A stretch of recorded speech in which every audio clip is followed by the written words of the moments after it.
Welcome back. So Joshua is now going to label his chloroplast. He's just built it.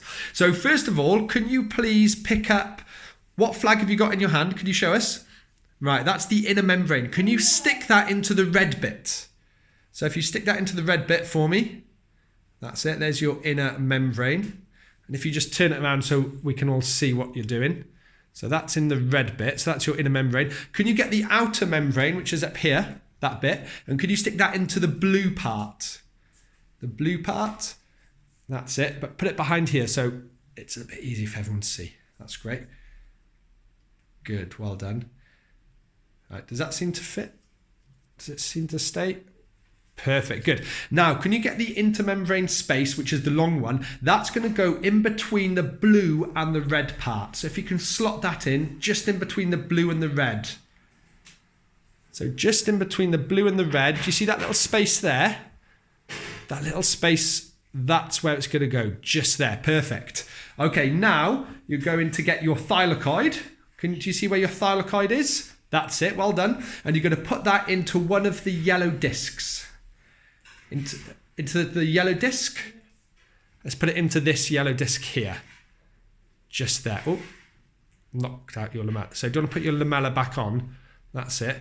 And there's your thylakoid. Right, now can you get the lamella and can you stick that into the thing that you were just touching, that thing that connects those two stacks?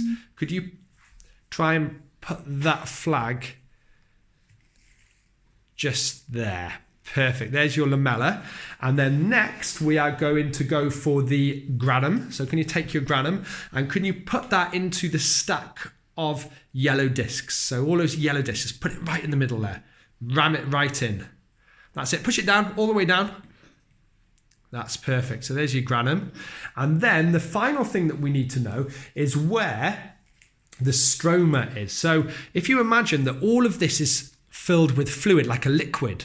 So this whole area here would be filled with a liquid, and that liquid we call the stroma, and we do need those. So the last one is the light independent reaction. Where do you think the light independent reaction takes place, Joshua? Good, just there. It is actually takes place in the liquid part, which is called the stroma. So that's where it takes place. Fantastic. And then finally, we've got the light dependent reaction. Where do you think that takes place? Where do you think that takes place? It takes place in the membrane of the thylakoid. So we'll just put that there. So there we are. That is Joshua's model of a chloroplast. If we just take that out, because it's overcrowding it a little bit, and we'll take that one out. But you can see the rest of it, if I give you a little tour, just how cool it is. And Heidi's helping as well. What are you making, Heidi? You're making a thylakoid, aren't you? Can you say thylakoid? No? Okay, bye.